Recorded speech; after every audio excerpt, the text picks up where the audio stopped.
जय हिंद सर, स्वागत है हमारे चैनल बहुत स्वागत है। आज के वीडियो में हिंदुस्तान की एक मुस्लिम महिला सुल्तान के बारे में आज बात करेंगे। हिंदुस्तान की एक उस समय में मुस्लिम महिला सुल्तान हुआ करती थी, वो रजिया सुल्तान की बात करेंगे।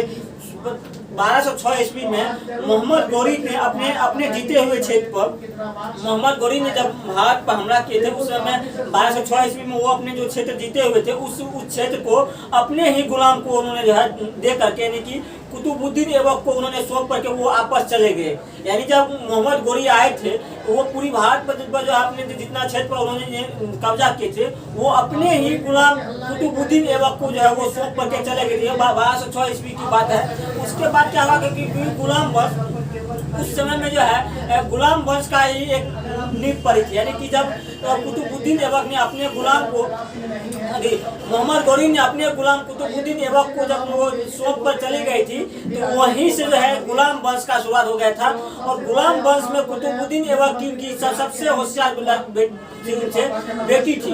हालांकि एक बेटी के अलावा कुतुबुद्दीन ऐबक को 11 बेटे भी थे, लेकिन सबसे होशियार जो थे उसमें रजिया सुल्तान थी। और कुतुबुद्दीन ऐबक चाहते थे कि रजिया सुल्तान को ही जो है इस राज का जो है सुल्तान घोषित किया था। बाकी इस मामला को लेकर के जो है पूरी राज्य में जो है एक बगावत की जो है आग सुलग गई थी।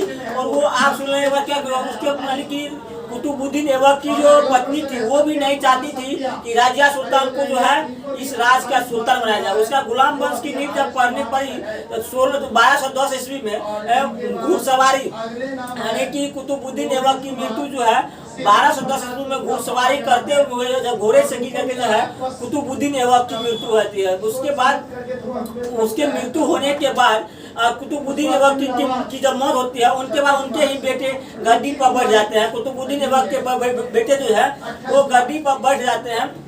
उनके बाद धीरे धीरे जो है वो अपने गद्दी पर बैठ करके जो है वो अपने राज को जो है पूरी तरह से तानाशाही चलाना शुरू कर देते हैं। उनके बेटे जो है कुतुबुद्दीन ऐबक के जो बेटे थे उन्हें हरा करके कुतुबुद्दीन ऐबक का दामाद यानी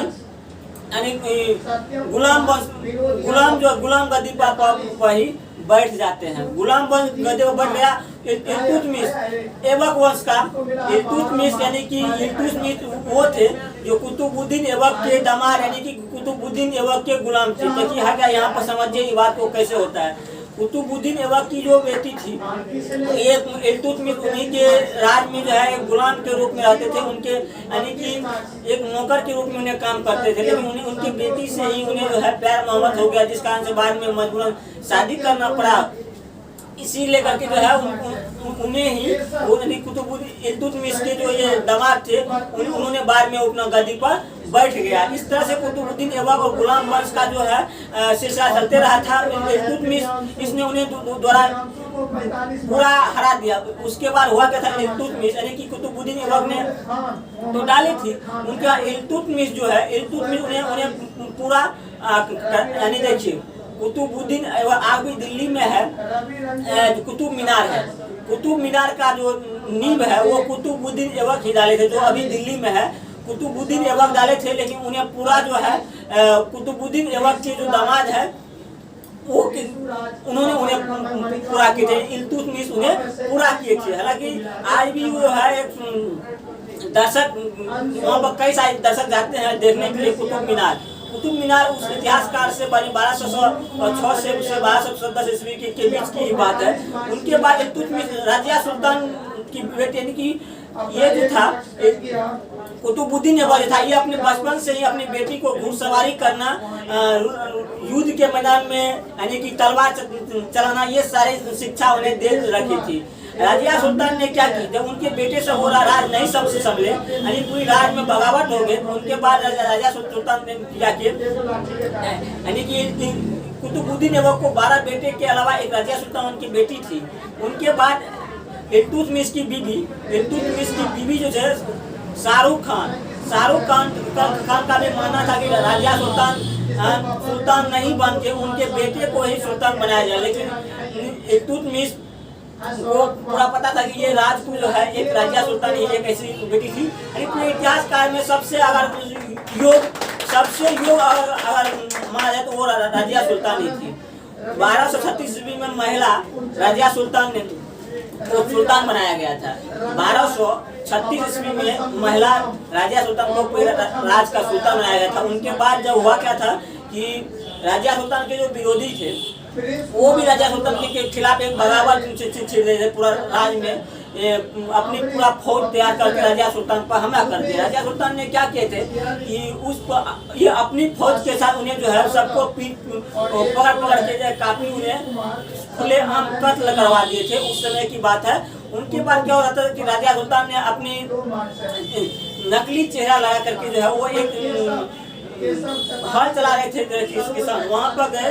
वहाँ पर जाने के बाद उन्हें रजिया को भूख लगी थी। उन्हें बोले कि हमें इस तरह से हमें भूख लगा हुआ था। तो किसान के पास कुछ रोटी थे। ऐसा कहा था कि वो आधा रोटी किसान अपने खाए, आधा रोटी रजिया सुल्तान को दे दिए। उनके बाद क्या किए वो किसान रजिया सुल्तान को रजिया सुल्तान के पास में जब उन्हें जेवर दिखे उन्हें एक आश्चर्यजनक हुआ और रजिया सुल्तान को वहीं पर जो है कत्ल कर देते हैं। वो वही किसान उनके रजिया सुल्तान को वहीं पर दफना देते हैं। उनके जितना उनके जेवर थे वो जेवर वो किसान उनसे हड़प लेते हैं। उनके बाद जब कई उस सुल्तान वंश के कितनों सारे सेनाओं के द्वारा पता करते हैं उनका जो कब्र जो है वो कब्र वहीं मिलते हैं। तो वहीं पर आज रजिया सुल्तान के कब्र बनाए जाते हैं। हालांकि गुलाम वंश का शुरुआत कैसे हुआ था? गुलाम वंश का शुरुआत ऐसे हुआ था कि पहले के जमाना में, आज के जमाना में कहीं कहीं देखने को मिलता है कि यानी कि एक राजा के यहाँ जब नौकर रहते हैं वो नौकर क्या करते थे कि उनके बेटी से एक लगाव हो जाते थे और जैसे ही आंखें चार हुई, प्यार मोहब्बत हुई तो फिर फिदा होना ही है। तो वही होते थे कि अब उनसे जब शादी हो जाते थे तो पहले के जमाने में जब एक बहुत बड़ी क्षेत्र को जो है यानी कि इल्तुतमिश कुतुबुद्दीन ऐबक एक बहुत बड़ी क्षेत्र को जब जीते हुए थे तो कुछ क्षेत्र जो है अपने दामाद को यानी कि अपनी बेटी को ही उन्हें दहेज के रूप में, आज जिन्हें दहेज करते हैं, पहले के जमाने उन्हें एक दान के रूप में दे दिए जाते थे। इस कारण से उस क्षेत्र के जो है मालिक किसको, इल्तुतमिश को बना दिए थे। इस कारण से रजिया सुल्तान ने पूरी भारतवर्ष पर एक मुस्लिम महिला होने के कारण साथ साथ एक तानाशाही रोग के द्वारा अपने राज को चुन सके। बाद में धीरे धीरे रजिया सुल्तान की बगावत हुई थी। फिर इसी तरह से कई इतिहास में भी पढ़ने को मिलेगा कि यानी कि राजा की उनकी बेटी की शादी है उनके गुलाम यानी उनके नौकर से ही की जाती है और उन्हीं गुलाम को जो है कुछ क्षेत्र दे जाती है। जिस कारण से जो गुलाम वंश का प्रसार पहले के जमाने में बहुत ज्यादा होते थे। इस कारण से सन 1206 ईस्वी से 1210 ईस्वी के बीच की ये कहानी 1206 से 1237 ईस्वी के बीच में जो रजिया सुल्तान की ये काज का लाइफ बहुत ही एक अपने ही भाई को ऐसा रजिया थी जो अपने ही भाई को गद्दी से हटा करके जो है खुद को सुल्तान बनाई थी और पूरी राज को जो है उन्होंने कत्ले आम जो उनके विरोध करते उन्हें कत्ले आम कर देते थे। इस कारण से रजिया सुल्तान ने खुद से भी कई बार युद्ध में गए थे और युद्ध में उन्होंने लड़े थे, घुड़सवारी किए थे। इस कारण से इस तरह से फिर उन्हें किसान के साथ मृत्यु हुई। आज की वीडियो में है ना कि इतना ही। आपकी क्या राय है कमेंट में जरूर दीजिए। जय हिंद, जय भारत, वंदे मातरम।